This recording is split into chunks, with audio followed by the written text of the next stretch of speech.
Rain turned to mist as dawn broke over the city, washing the streets in a thin silver glow. The Lantern Cafe stood still, its sign creaking in the morning wind, its windows fogged with condensation. Inside, everything was silent except for the faint hum of the refrigerator and the slow dripping of rainwater from Liam's jacket. The mural glowed faintly on the wall, 2 doors now, side by side, one open, shimmering with warm light, the other sealed, pulsing faintly like something alive beneath its surface. Richard stood still, his reflection flickering in the glass. His mind reeled through everything, the painting, the meadow, the voices, the vanishing reflection across the street. It was as if time itself had folded, twisting memory and possibility into one. He had always believed life moved in straight lines, action, consequence, legacy. But now the lines bent, looped, breathed. Liam stepped closer to the mural. The air around the open door shimmered, and through it, faint outlines danced. Ghosts of moments passed, fragments of lives connected by invisible threads. He saw his younger self painting by the hospital window. He saw his father standing outside the cafe, drenched in snow, holding the umbrella. And behind them both, the faint image of Clara, watching with that familiar softness, the kind that seemed to know the whole story already. He whispered, "It's showing us everything." Richard's voice was rough. "Or asking us to see what we've been missing." As they stared, the second door began to tremble. The paint rippled outward like water disturbed by sound, and from somewhere within, faint music drifted through, slow, sorrowful piano notes echoing from a distance. Liam looked at his father. If one leads back, maybe the other leads to her. Richard's jaw tightened. Or to what she wanted us to understand. The sound grew louder. The mural seemed to pulse with life, light spilling across the floor in steady waves. Each pulse aligned with their heartbeats as though the wall itself was alive, in sync with them. Richard reached out, fingertips brushing the closed door. It was warm, too warm. A deep vibration surged through his hand. Images flashed behind his eyes. Clara standing at the riverbank, his father's watch glinting in sunlight, the moment Liam first spoke after the accident. All those small redemptions, all those unseen ripples. He stumbled back, gasping. "It's not time that connects everything. It's choice." Liam turned toward him. "What do you mean?" She didn't disappear. She became the thread between every act of compassion that came after her. She's not in one place, she's in all of them. Before Liam could respond, the cafe lights flickered violently. The mural flared, flooding the room with light. The doors on the wall shimmered until their outlines became indistinguishable, one blinding surface of gold and white. Then the voice came, again, calm, familiar. Every circle begins with a hand reaching out. The sound filled the space, wrapping around them. Richard closed his eyes, recognizing it. "Clara," he whispered. The air thickened. The cafe around them dissolved into motion and memory. The tables vanished. The walls fell away. They were standing in a vast white expanse, neither past nor present, just the hum of life suspended between moments. In front of them stood Clara, her form flickering like light reflected on water.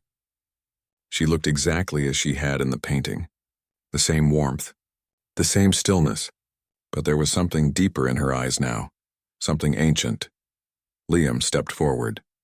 "You said I had to finish what was started. What does that mean?" Clara's voice was soft, but it carried through the space like wind over glass. "Kindness doesn't end with one person. It continues until someone chooses to stop it. You opened a door that connects every moment it's ever touched. But it's unstable now because you changed it." Richard frowned. "I changed nothing. My son saved you. He gave you back your life." Clara smiled sadly. "Yes, and by doing so he took my place." Liam froze. "My place?" She nodded gently. "The circle requires balance. One life saved creates another life bound to it. You stepped into a story that was meant to remain memory. You didn't just save me. You became part of the current that carries everything forward." Richard's voice broke through. Rough. Desperate. "Then take me instead." The air trembled and the light around Clara dimmed. "It doesn't work that way," she said softly. "The circle doesn't take, it gives. And it's asking him to continue what I began." Liam's breath quickened. "What do I have to do?" Clara's form began to fade, becoming almost transparent.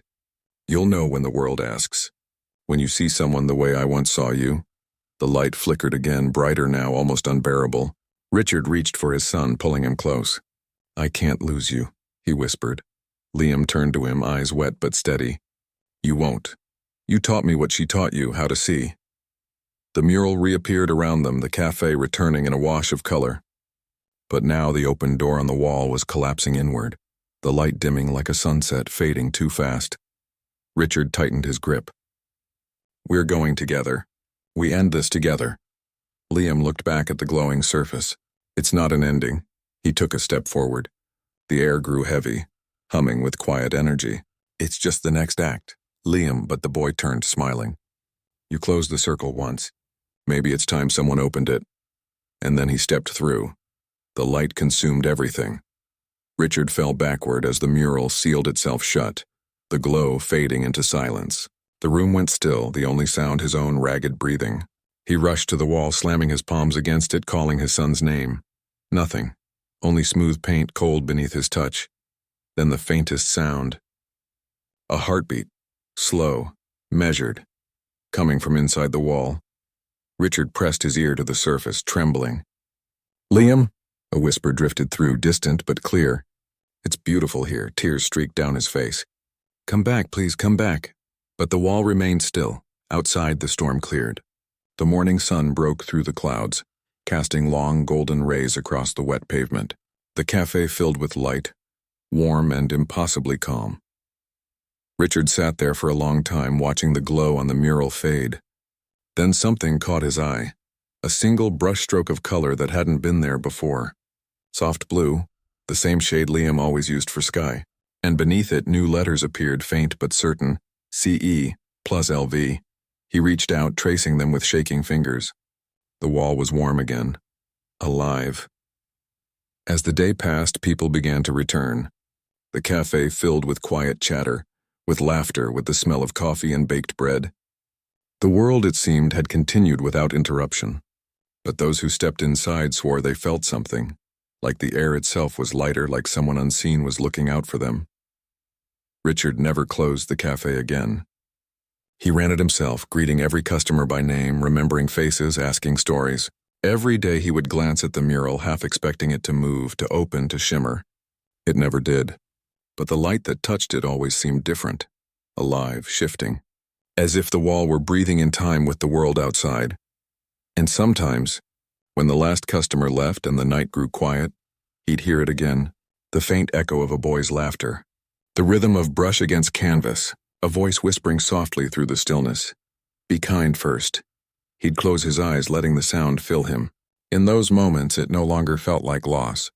It felt like continuation, like his son hadn't vanished but expanded. One evening, as twilight deepened and the cafe lights flickered on, a familiar figure appeared at the window. A young woman, maybe 20, with paint-stained hands and eyes full of the same quiet wonder Liam once carried. She stepped inside, clutching a worn sketchbook. "I don't know why," she said softly, "but I felt I needed to come here." Richard smiled gently. "Then you're exactly where you're supposed to be." She opened her sketchbook and showed him a painting. A man standing beneath a willow tree, holding an umbrella, looking up at the sky. Beside him, faint outlines of other figures, some real, some almost transparent, watching over him. She looked uncertain. "Do you think it means something?" Richard studied it for a long moment, then glanced at the mural behind him. "Yes," he said quietly. "It means the circle's still open." The girl smiled faintly. "Then maybe it's my turn." And as she left, the faintest trace of blue shimmered across the mural again, like the first stroke of a new painting. Outside, the rain began to fall once more, gentle and familiar. It wasn't the sound of an ending, just the rhythm of a story still finding its way home. Morning returned like a gentle exhale, the kind that follows a long night of tears. The Lantern Cafe had changed in quiet ways. The air felt different now, less like a place of business and more like a pause between heartbeats, a space where stories chose to rest. The mural still stood at the far wall, its colors softer now, aged by sun and memory. The second door, once sealed, had faded almost completely, leaving behind only faint outlines, as if the universe itself had sketched a reminder of what once was and what still might be. Richard moved through the cafe with slow, careful grace. His hair had grown silver, the kind that glowed under the morning light. His steps carried both weariness and peace. Years had passed, yet the air still hummed faintly with that same invisible pulse, a rhythm that seemed to follow him wherever he went. The cafe had become a haven for wanderers, dreamers, and strangers who didn't know they needed to be found. Artists left small sketches by the counter. Travelers exchanged letters with names they didn't know. It was as if the place itself whispered to them, "Leave a trace and someone will carry it forward." One winter morning, as snow dusted the street outside, a delivery arrived at the door. A plain package, no return address, sealed with a strip of blue ribbon. Richard felt a faint tremor of déjà vu. The handwriting on the small tag, graceful, deliberate, simply read, "For those who still see." He carried it to the counter, unwrapped it gently. Inside lay a small framed painting. The brushwork was unmistakable, fluid, alive, patient. It was a meadow bathed in light. In the center, a figure stood beside a willow tree, hand outstretched toward the horizon. But the sky above wasn't blue. It was golden, the color of dawn breaking over the edge of memory. And just faintly in the light's reflection, there was another figure, smaller, reaching back. Richard touched the edge of the frame, and the cafe seemed to breathe again. For a brief moment, he swore he could smell paint and rain, hear the distant laughter of a boy at work on a canvas too large for his small hands. The world outside blurred. He closed his eyes. A soft wind stirred the curtains, and when he opened them again, he wasn't in the cafe anymore. He stood in the meadow from the painting, alive, radiant, endless. The air shimmered with gold and blue, like sunlight caught in water. The willow tree ahead swayed slowly, its branches whispering secrets only time could understand. A voice called out, warm and steady. "You found it." Richard turned. Liam stood there, older now, taller, though his eyes still carried that same brightness, the one that once turned pain into color. He wore no shoes. His feet sunk into the soft grass, and his smile was the quiet kind, as if he'd been waiting not for minutes but for years measured in grace. Richard tried to speak, but the words caught. "I thought you were gone." "I was," Liam said gently. "But gone doesn't mean lost." They stood in silence, the world around them alive with movement, light weaving through the air like ribbons of memory. Shapes flickered in the distance, silhouettes of people, moments, kindnesses, each one a story, each one a ripple. A woman offering her umbrella in the rain. A stranger picking up a fallen grocery bag. A nurse smiling through exhaustion. A boy painting in the corner of a hospital room. Liam gestured toward them. Every act leaves a mark. Every kindness a doorway. We don't see them because we're too busy looking at walls, but they're always there, waiting to be opened. Richard felt tears rise, not from grief but from the realization of something vast and simple. Was this what she meant? "Clara?" Liam nodded. "She built the first door. We just had to learn how to walk through it." A flock of birds lifted from the willow, scattering across the sky like brushstrokes on an endless canvas. The wind carried their echo far and wide, merging it with the hum of the meadow. Richard looked at his son and smiled, truly smiled for the first time in years. "You were always meant to paint," he said. Liam laughed softly. "Maybe, but not pictures, paths." They walked side by side through the tall grass. The air shimmered brighter with each step. The meadow wasn't a place, it was connection made visible. Every blade of grass was a story. Every glimmer of light a choice someone made to care, to forgive, to reach out. It wasn't heaven or memory. It was the truth beneath both. And as they walked, the edges of the world began to dissolve again, fading into a soft blur. Liam turned to him one last time. "You don't have to stay. The cafe needs someone who remembers." Richard's throat tightened. "Will I see you again?" "You already do," Liam said. "Every time someone chooses to see more than themselves." The light grew until it filled everything. When Richard opened his eyes, he was back in the cafe. The morning sun streamed through the window, painting golden rectangles across the floor. The painting still sat before him, warm beneath his hand. The air was still, quiet. But in that silence, something shifted, an understanding, deep and wordless. He hung the painting on the wall beside the mural. Together they looked like two halves of the same idea, one a door, the other an open sky. Over the years, he added nothing else. He didn't need to. People came from far and wide to see it. drawn by stories whispered through cities and screens about a cafe that changed people. Not with miracles, but with the quiet insistence that kindness mattered. They said if you stood between the two paintings long enough, you could feel something like a heartbeat, gentle, patient, eternal. Some said it was the cafe itself. Others said it was the universe reminding you that nothing good ever really disappears. One spring afternoon, as Richard swept the floor by the window, he noticed a small boy sitting alone at a table sketching in silence. His hands trembled slightly, his movements unsure. The boy looked up when Richard approached. "I don't know what to draw," the boy murmured. "Everything I try looks wrong."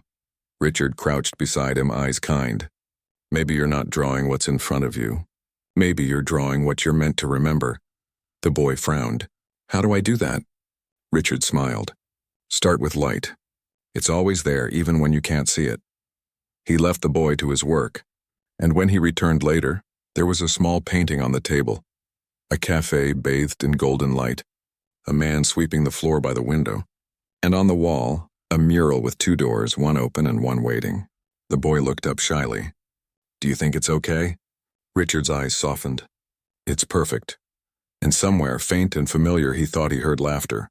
Young, distant, full of wonder. Years would pass, and the Lantern Cafe would outlive him. New hands would brew its coffee. New hearts would carry its stories. But those who entered, especially on quiet mornings, would swear the air shimmered faintly, as if invisible threads hung between them all. Gentle, unseen, but undeniably real. No one could explain it.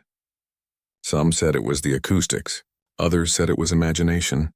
But those who stayed long enough understood that maybe the world itself remembered every act of goodness. Every soft word, every open door, and if you listened closely, beneath the clatter of cups and conversation, you could still hear the faint rhythm of a brush on canvas. Patient, steady, endless. Perhaps the world doesn't end when people leave. Perhaps it expands. Every kindness echoes forward, carried by those who remain willing to listen. Because somewhere, in some quiet place between memory and tomorrow, a door is always waiting to be opened, and the only question left is, who will reach for it next? The wind clawed at the windows that night, rattling the frames of the Lantern Cafe like an old memory trying to get in. The power flickered, the light above the counter pulsing as if caught between two worlds. Richard and Liam stood before the mural, staring at the faint shimmer that refused to fade. The initials, CE, glowed like embers beneath the paint, alive, pulsing, rhythmic. Almost like a heartbeat, the girl's drawing still lay open on the table beside them. The small door she'd sketched, glowing, half open, seemed to hum with quiet meaning neither of them could explain. Outside, the street was empty, but the air carried a strange vibration, as if sound itself had weight. Then, without warning, the mural began to drip. Not like fresh paint melting under heat, but like the wall itself was bleeding color. The circle in the center distorted, stretching, the image of Clara rippling as though she were trapped beneath a surface of glass. Liam stepped forward instinctively. "Dad, look," Richard's breath caught. "Don't touch it," but it was too late. Liam's fingertips brushed the edge of the painted door. A flash, soft at first, then blinding. For an instant, the cafe disappeared. The smell of rain was replaced by sunlight and the hum of insects. When the light faded, Liam was standing alone in a wide meadow, the sky a deep gold, the air thick with the scent of wet earth. He turned. Behind him, where the mural should have been, there was nothing but tall grass swaying in the wind. And far in the distance, beneath a willow tree, stood a woman. He knew that silhouette, Clara. She was looking straight at him, her expression calm, almost expectant. She lifted a hand, motioning for him to come closer. Liam's voice broke the silence. "You're real," Clara smiled. "You've always known that." The wind rippled through the grass, bending it toward her like an unseen current. Liam took a step forward. "Where am I?" "Not where," she said softly. "When?" The words struck something deep in him. The air shimmered faintly like heat on pavement, and suddenly the meadow shifted. The light dimmed. The willow tree faded, replaced by a street corner, Willow and Main, but not the way he remembered it. The buildings were older, the cars fewer, the world quieter. Across the street, a young girl in a school uniform stood beside a river, crying. Clara watched her from the other side, clutching an umbrella. Liam realized what he was seeing, the day Clara had nearly drowned. The moment his grandfather had saved her. Except now no one was there. The bridge was empty. The water below roared violently. Liam turned toward Clara, panic rising. "He's not here." She looked at him, eyes full of something ancient and knowing. "Then you know what must happen." Liam shook his head. "No, I can't." But the wind grew louder, pushing him toward the edge of the river. His body moved on instinct, heart pounding. The girl slipped, falling into the current, her scream lost to the rush of water. Without thinking, Liam dove in. Cold, crushing. The river swallowed him whole, dragging him under. He fought the pull, lungs burning, arms flailing. And through the blur he saw her, the girl, terrified, reaching toward the surface. He kicked hard, grabbed her wrist, and with every ounce of strength left in him pushed her upward toward the light. Then darkness. He gasped awake, coughing, water spilling from his lungs. The sound of rain surrounded him again, but it was real rain, cold against his face. He was lying on the cafe floor, soaked, trembling. Richard knelt beside him, shouting his name. "Liam, can you hear me?" He blinked, disoriented. The mural behind them was gone. Completely blank. Just a wall of white paint. Richard held his son's shoulders, eyes wide with fear. "What happened?" You touched it and just vanished. For a second, it was like the wall swallowed you." Liam could barely speak. His voice came out as a whisper. "I saw her." "I saved her," Richard froze. "Who?" "Clara. When she was young." Richard shook his head. "That's impossible." But Liam looked up, and something in his expression made Richard's certainty falter. "She showed me," Liam said, voice trembling. "The moment your father was supposed to save her, no, but he wasn't there." "I was." Silence fell between them, the kind that rearranges reality. The lights flickered again, humming like static in the air. Richard rose slowly, backing away from the wall. "You're saying—" "You changed it? That you were the one who saved her?" "I didn't mean to," Liam whispered. "She said it was time." Richard turned toward the window. The rain outside had stopped. The street beyond looked the same, yet wrong. The building slightly different. The sign on the corner now reading Main and Willow instead of Willow and Main. A small detail, but one that shouldn't have changed. And then across the street, through the glass, they both saw it, the Lantern Cafe. Another one. Identical. Lights on. People inside. Richard's breath caught. "That's us." They watched as their own reflections, or maybe versions of themselves, moved inside that other cafe, serving customers, laughing, unaware of being watched. But in that reflection, Clara was there too, alive, sitting at the counter, smiling. Liam stepped closer to the window, eyes wide. "Dad, what if we—" But before he could finish, a thunderclap split the air. The lights surged bright, then died completely. The reflection vanished. When the emergency lights flickered on, Richard noticed something on the inside of the glass. Faint words written in condensation, in that same looping handwriting they'd seen before. "Every act changes the circle, but not all circles should be closed." Liam turned toward him. "What does it mean?" Richard didn't answer. He couldn't, because as he stared at the empty mural, another image began to appear, faint like a photograph developing in reverse. It wasn't Clara this time. It was Liam, standing by the river, reaching into the water. Richard's pulse hammered in his ears. "It's you," he whispered. "You're part of it now." Liam stepped back, fear flickering across his face. "Dad, I think I wasn't supposed to change anything." The wall shimmered again, faint but undeniable. The painted version of Liam began to move, his eyes turning slowly, deliberately toward them. Richard grabbed his son's arm. "We're leaving." But before they could move, a voice echoed softly through the cafe. Calm, familiar. "You can't leave what you've become part of." The lights dimmed to a soft gold glow. The air felt heavier, the scent of jasmine and rain returning. Liam looked toward the sound. "Clara?" The voice smiled through the air. "You opened the door, Liam. Now you have to finish what was started." And then, as the wind pressed against the windows, the mural behind them brightened again, revealing not one, but two doors now. One open, one still sealed. Richard turned to his son, the realization dawning slowly, chillingly. "One leads back," he whispered. "The other doesn't." Liam stared at the glowing light spilling across the floor. So which one are we supposed to choose? The cafe answered with silence, and outside, through the storm, the other cafe's lights flickered back on, as if waiting for their decision. The girl with the sketchbook returned to the cafe the next morning, though neither Richard nor Liam noticed her at first. She sat in the corner booth where sunlight filtered through the frosted glass, tracing golden patterns over her paper. The world outside was still wrapped in the quiet of winter, but inside something new had begun to stir, a quiet anticipation, as if the air itself was waiting for the next echo of kindness to fall into place. For weeks, the cafe had become a living story. People leaving letters for strangers, paying for each other's meals, whispering their small hopes into the air as though Clara herself might be listening. The foundation was growing, gathering momentum far beyond what Richard or Liam could have predicted. News crews came. Journalists wrote pieces about the cafe that rebuilt hearts. But for all the noise, both father and son knew the truth. This was never about attention. It was about remembering how to see each other again. Yet beneath that warmth, something restless began to move in Richard. Every act of kindness reminded him of what he had missed in his own life. The years spent chasing numbers instead of moments. The people he had stepped past in pursuit of success. He would sometimes watch the door long after closing, hoping the next stranger who entered would carry some hidden message, some piece of the mystery he still couldn't let go of. One night after closing, he found himself standing by the mural Liam had painted across the back wall.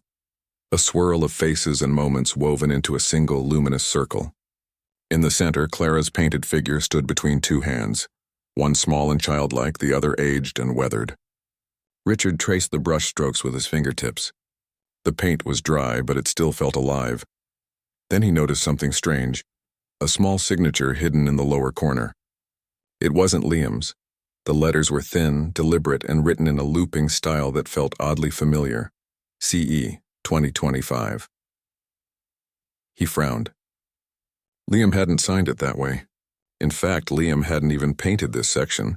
It had appeared overnight, after a late storm had knocked out the power. He'd assumed the texture was just an effect of the drying paint, but now the initials shimmered faintly when the light hit them, as if newly added.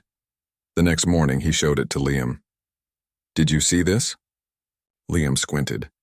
That wasn't there before. They both stared at the wall. Outside, the snow had melted into rain, soft and rhythmic against the windows. The mural seemed to hum under the shifting light, like the story wasn't finished and like someone or something was still writing it. For the first time in years, Richard felt that same unsteady mix of fear and wonder he'd felt when he first saw Liam's painting of Clara. Except now, there was something else beneath it, a question that refused to stay quiet. What if the story hadn't ended with them? What if the circle was still moving, somewhere beyond their sight? Later that week, the girl with the sketchbook approached Liam. She was no more than 12. Her hair tied messily with a ribbon, her eyes too bright to belong to someone untouched by the world. "You painted the angel," she said softly. "My mom talks about her sometimes." Liam looked up from his easel. "Your mom knew her?" The girl nodded. "She used to come here a long time ago. Said this was where she learned to forgive." Liam felt something shift in his chest. "What's your mother's name?" "Anna Evans," she said. Clara was her mother. The realization hit like a ripple through still water. Clara's granddaughter, the same girl who'd shown him the photographs. Her own daughter was now standing here, painting in the same place, unknowingly tracing the same circle. Liam smiled, but the girl was already flipping through her sketchbook. "Look," she said, holding out a page. It was a drawing. The mural on the cafe wall, perfectly replicated. But in her version there was something new. A small door painted behind Clara's figure, glowing faintly, opening onto a field of light. Liam's voice was barely a whisper. "Where did you see this?" She shrugged. "In a dream. A woman told me to draw it. She said it's the part you haven't painted yet." Richard, standing nearby, froze. "A woman?" The girl nodded. "She said her name was Clara." For a long moment no one spoke. The only sound was the rain pressing softly against the windows. That night, Richard stayed late again after everyone left. He couldn't shake the image. The glowing door, the dream, the initials that had appeared on the wall. Maybe it was coincidence. Maybe grief. But when he looked at the mural again, he saw it differently. The paint seemed to pulse with memory, the faces alive with movement. In the reflection of the window, he thought he saw her again, standing behind him watching. He turned, but the room was empty. Only the faint scent of rain and jasmine lingered. The next morning, Liam found him asleep at one of the corner tables, an open notebook beneath his head. Inside were sketches, not of business models or numbers, but of people. The first page showed a young man pulling a girl from a river. The next, a boy in a wheelchair looking up at a stranger holding an umbrella. The third, a father and son standing under falling snow. And at the very end, an unfinished drawing of a small door just like the one the girl had described. Liam sat beside him, tracing the lines. It was as if all their stories had folded into one, past and present colliding, refusing to stay separate any longer. When Richard woke, he didn't speak for a while. He just looked at the mural, at his son, at the empty seat where Clara might have been. Then finally he said, "Do you think she's trying to tell us something?" Liam hesitated. Maybe not tell. Maybe remind. Richard nodded slowly. But even as he said it, something else began to dawn on him, a quiet, unsettling realization. If the initials were real, if the dreams were connected, then perhaps the circle wasn't just metaphorical. Perhaps it was literal, a chain of people bound by moments that crossed the boundaries of time. He looked again at the girl's drawing of the door, and for the first time, noticed something chilling. In the corner of the sketch, beside the glowing outline, the girl had scribbled 3 small words: "It opens soon." Outside, thunder rolled across the horizon deep and low, like the earth itself was shifting. Richard stared out the window as the storm gathered. Somewhere in the distance, lightning split the clouds, illuminating the street corner where it had all begun. Willow and Main. The rain poured harder, and for a second, through the curtain of water, he thought he saw movement. A figure standing beneath the same lamppost where Clara had once held her umbrella. Still, watching, waiting. The light flickered. Once, twice, and went out. When it came back on, the figure was gone, and on the cafe's glass door, traced faintly in the condensation, were the same looping initials that glowed under the mural's paint. Liam turned slowly toward his father. The silence between them was heavy, electric. Richard whispered, "Maybe the story isn't about who saved who anymore."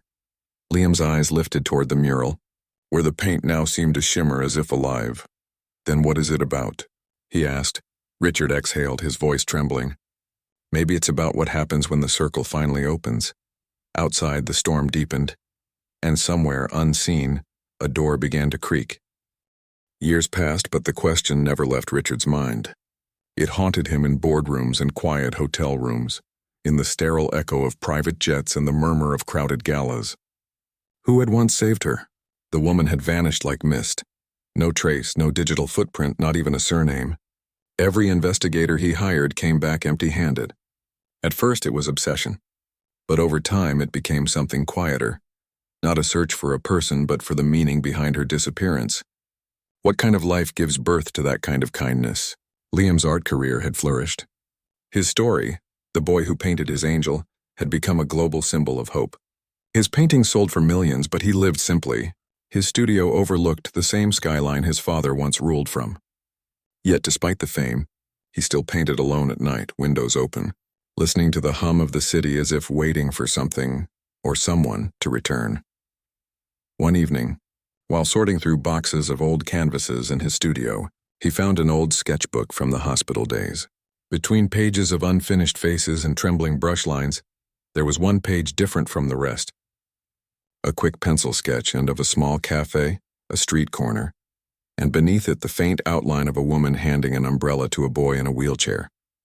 The details were blurred, almost ghost-like. But in the background, scrawled faintly, were the words, "Lantern Cafe. Homemade warmth since 1962. Something about the date caught Liam's attention. That cafe wasn't new when he'd met her. It was decades old. Maybe the answer wasn't in her disappearance, but in the place where she'd once stood. He returned to Willow and Main for the first time in years. The cafe was still there, though changed. The sign was faded, the paint peeling, but the air still smelled faintly of roasted coffee and cinnamon. Inside, a young woman with bright auburn hair stood behind the counter. She looked up and froze. "You're him," she whispered. "The boy from the painting." Liam smiled gently. "Not a boy anymore." She laughed, nervous, almost reverent. "My grandmother used to tell me about you. Said she met a boy once who painted angels." Liam's heart caught. "Your grandmother? What was her name?" The woman hesitated. "Clara. Clara Evans." Liam exhaled slowly. It was the first time he'd ever heard the name. He looked around. The walls of the cafe were lined with old photographs. People smiling, hugging, holding mugs of steaming coffee. The kind of photos you only take when life feels full. And there, half hidden behind a framed chalkboard menu, he saw her. Clara, younger, radiant, laughing with a group of people outside the cafe. Same eyes, same warmth. Beneath the photo, in fading ink, someone had written, "Lantern Cafe, Summer 1994. Kindness is a circle." Liam turned to the granddaughter. "Do you know where she is now?" The girl's expression shifted. "She passed away last year."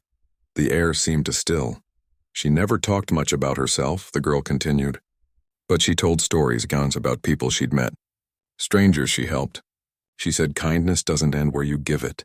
It goes on living somewhere." Liam nodded, his throat tightening. "Did she ever mention who helped her?" The girl smiled faintly. "Only once. She said a stranger once pulled her out of a river when she was 17. He never told her his name, just said, 'Live like this moment mattered.' After that, she tried to make every moment matter." Maybe that's what started it all. Liam sat in silence. The cafe buzzed softly around them.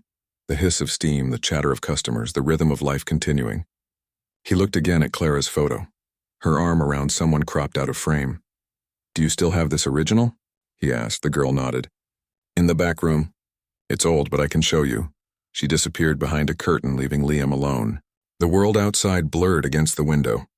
He thought of his father, how that single encounter had reshaped both their lives, how a stranger's small act had been enough to bring back his voice, his hope, his future. When the girl returned, she held a small wooden box. Inside were more photos, some torn, some yellowed. Clara at different ages, holding babies, serving coffee, standing in protests, painting murals on cracked city walls. Each picture was a story of someone giving, someone seeing, and then at the very bottom, an old black and white photograph. A young man standing on a bridge, arm outstretched, gripping the hand of a drenched teenage girl. You couldn't see his face clearly, only the shadow of a smile and the glint of something familiar. A silver watch engraved with a small V. Liam froze. He knew that watch, his father's watch, the one he wore every day before the accident, the one he said his own father had given him, the one that had been lost years before Liam was born. He leaned closer, pulse pounding. "Do you still have this photo?" The girl nodded. "You can keep it if you want." She always said her life began that day. When Liam showed the photo to his father that night, Richard went pale. The color drained from his face as he took it in his hands. "That's," he whispered, voice breaking. "That's my father." The silence that followed was heavy, trembling with realization.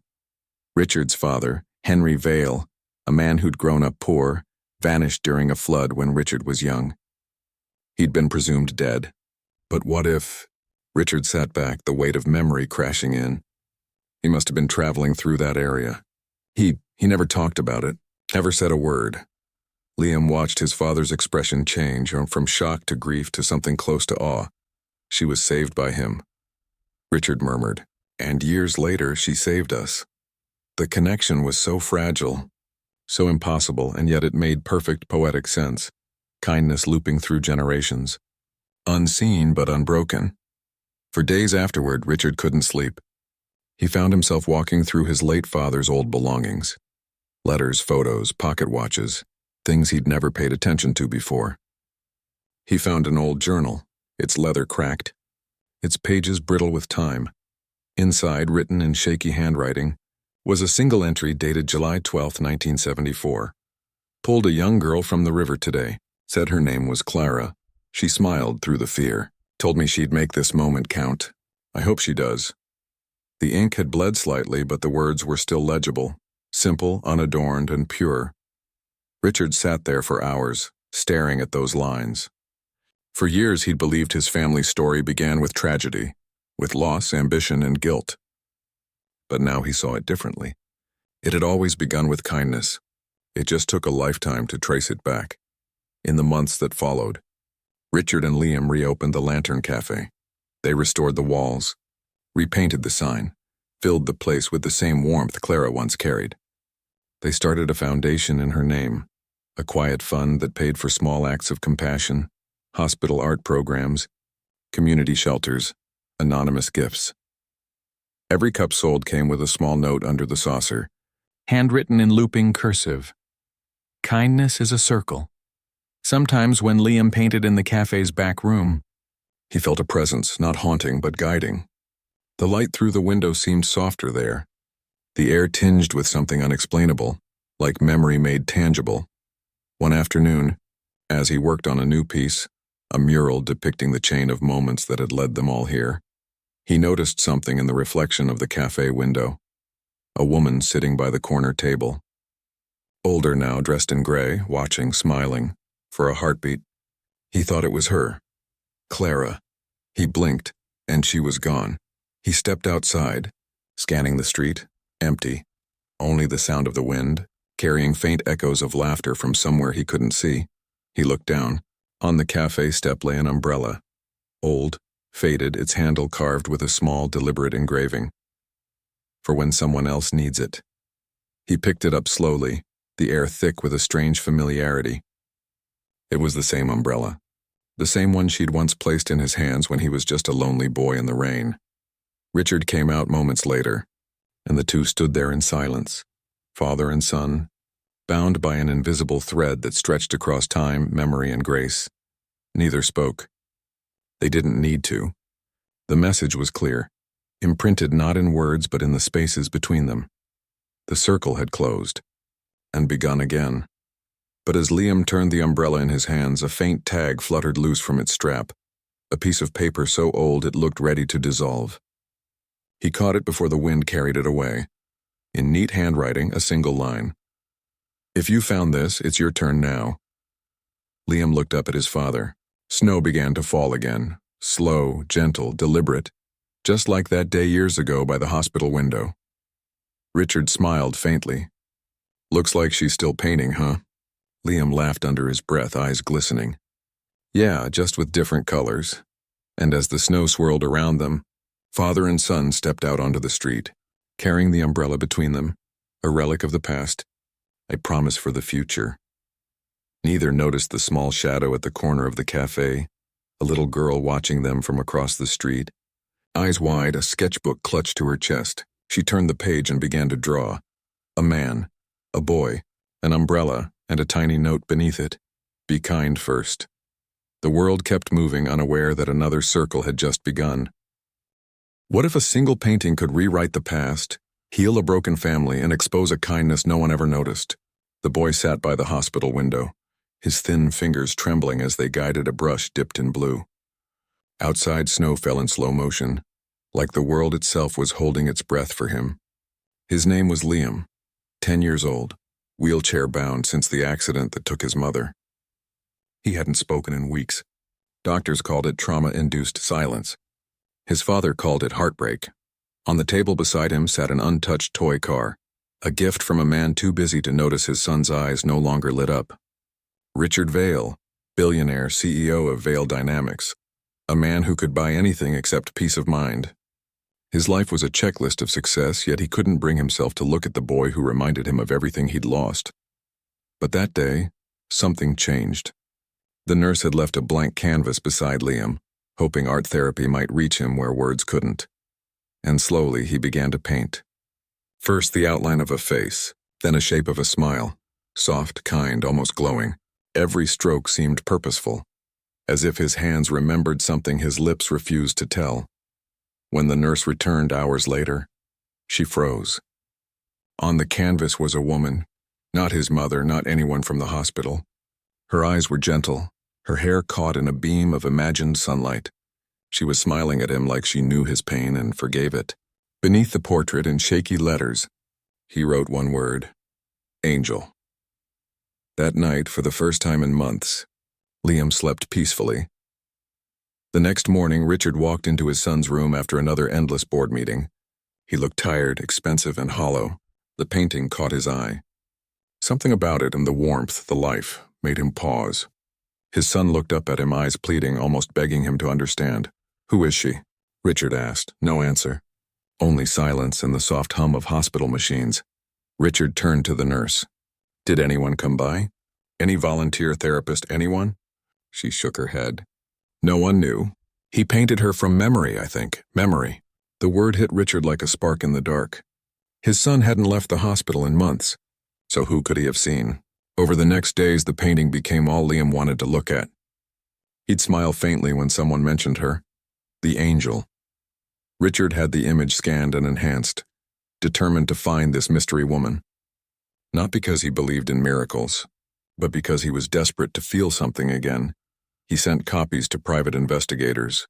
He asked facial recognition teams to analyze it. Nothing. The AI systems came back blank, as if she didn't exist. Weeks passed. One evening, as Richard sat alone in his office overlooking the city, he noticed something strange in the painting's background. Behind the woman, faintly visible under the colors, was a street sign, half smudged but legible enough. Willow and Main. It was a small intersection in a part of town Richard hadn't visited in decades. The old neighborhood, before the money, before the skyscrapers. On impulse, he told his driver to take him there. Willow and Main hadn't changed much. Old brick shops leaned against each other like tired memories. He stepped out, the cold biting through his tailored coat. A small cafe glowed at the corner, lights warm against the falling snow.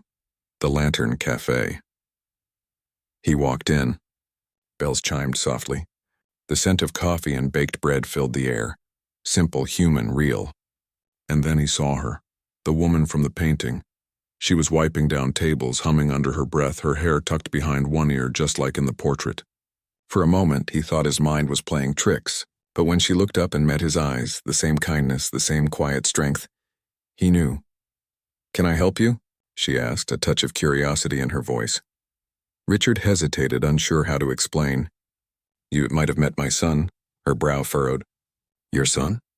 He showed her a photo of the painting on his phone. Her eyes widened. Her hand went to her mouth. "Oh my God, he painted that?" She sat down as if the memory had weight. "I met him once. Months ago, before the accident, maybe. No, wait, it was raining. I remember.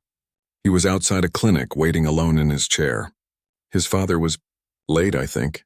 She looked at him gently, almost knowingly. "I gave him my umbrella." That's all. Richard felt his chest tighten. He remembered that day. The board meeting. The traffic. The text he ignored that said, "He's waiting for you." All this time, the angel wasn't a vision, she was real. Just a stranger who'd stopped to be kind to a boy who'd lost faith in kindness. Why did you stop?" Richard asked quietly. She smiled. Because he looked like he needed someone to see him. The simplicity of it cut deeper than any accusation could. Richard nodded, speechless. He wanted to thank her, to pay her, to do something that could match the enormity of what she'd unknowingly given. But she waved it off when he tried. "I don't need anything," she said. "Just tell him I said hi, and that he should keep painting." That night, Richard went home and sat beside his sleeping son. The painting leaned against the window, catching the moonlight. He whispered, "I found her." Liam stirred, his eyes fluttering open for the first time in weeks with clarity. "You saw her?" he whispered, his first words since the accident. Richard nodded, tears catching in his throat. "I did, she's real." The boy smiled faintly. "Told you." From then on, Richard visited the cafe often. Sometimes alone, sometimes with Liam. He'd sit quietly, watching the woman serve customers with the same gentle grace. She never treated him like a billionaire, just another man trying to understand what really mattered. Months passed, and Liam began to walk again, slowly, carefully. His art flourished. Newspapers picked up the story of the boy who painted his angel, and soon, the Lantern Cafe became a small symbol of unexpected kindness in a world that had forgotten it. But one morning, when Richard came by to thank her again, she was gone. The cafe owner said she'd moved suddenly, left no forwarding address. Just a note on the counter written in neat, slanted handwriting. kindness doesn't need to be found. It just needs to be passed on. Years later, Liam's first art exhibition drew hundreds. His most famous piece, in the Angel of Willow Street, hung in the center, surrounded by quiet reverence. Richard stood beside him, older, humbler, watching people lose themselves in that same painted smile. But among the crowd, just for a fleeting moment, he saw her. At the edge of the room, watching, smiling.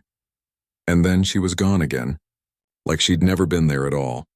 Richard never found her name, but sometimes, late at night when Liam painted in the soft glow of his studio, Richard swore he could still hear her voice, not as a memory, but as a reminder that one act of kindness can echo longer than a lifetime.